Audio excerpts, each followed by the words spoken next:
I'm Sarah Garrett. I'm the Shaping Healthy Future Communications Lead. Sorry, can I just ask you, so I didn't catch your name. Me? Yeah, Tim Orchard. Tim Orchard.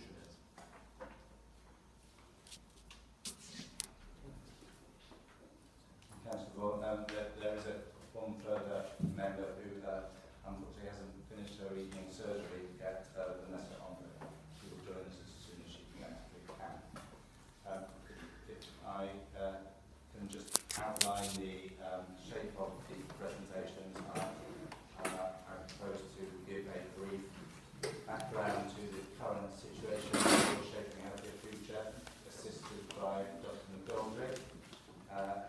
The second section of the presentation is Imperial's clinical strategy, which Tim Orchard will be, and Tracy Patton will be presenting. And then the third section is further detail about the communications plan for the transition of services from Hammersmith Hospital A&E. And Sarah Garrett will be presenting that.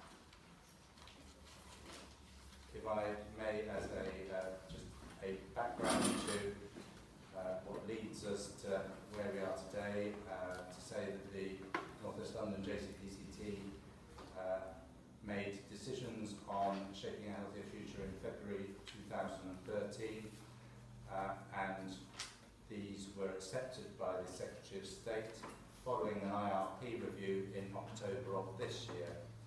The Secretary of State decision was that the emergency unit at Hammersmith Hospital A&E and the A&E department at Central Middlesex Hospital should be closed as soon as practicable.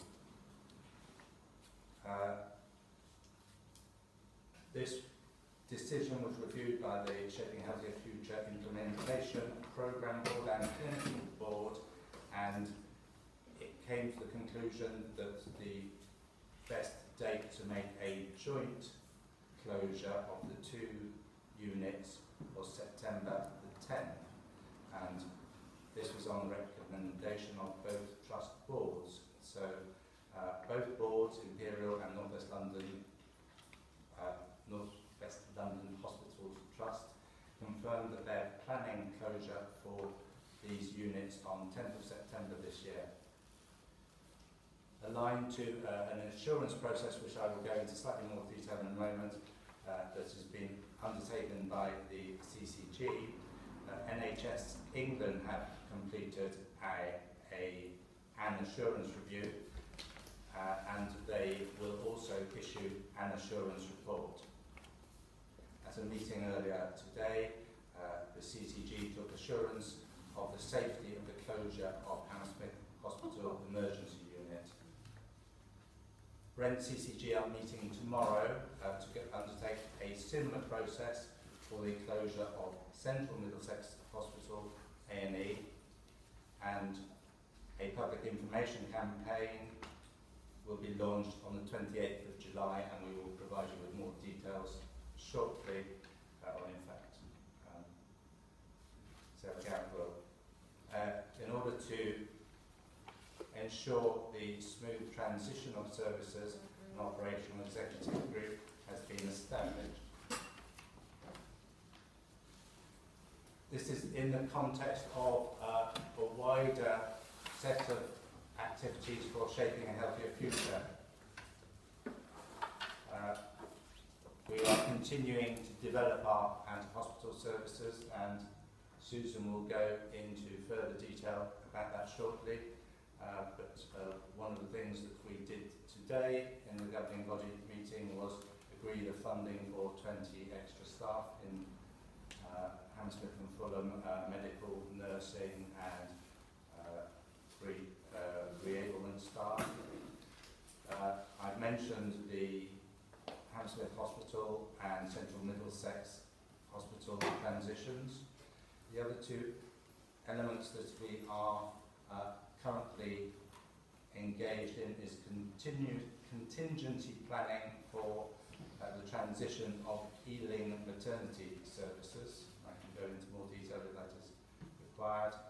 and moving our urgent care centres to a common specification. So currently the urgent care centre at Hammersmith Hospital has moved from its previous specification to the standardised Shaping a Healthier Future North West London specifications, which means that it is currently open 24 hours a day and has a standardised level of staffing levels. These projects continue to be clinically led, and the programme's clinical board has the role of overseeing risk management and safety across these projects. We also have a number of particular interest groups, such as the Equalities and Travel Group, which have a more specific brief. I'm just about to go through what the assurance framework looks like, and we are working with that assurance framework to take the appropriate assurance that these projects are proceeding accordingly. This is a little more about the what slide I have. There. Over last autumn, that is from September 2013 until Christmas and into the new year of this year, there has been engagement with local residents and groups about clinical models and designs for the local hospitals at Charing Cross and Ealing.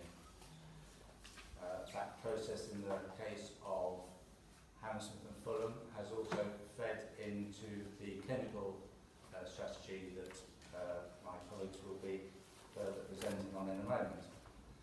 At the same time, outline business cases from 5 major hospitals and 2 local hospitals have been developed, and a project to reduce the deficit at Central Middlesex Hospital through a mix of activities has been developed.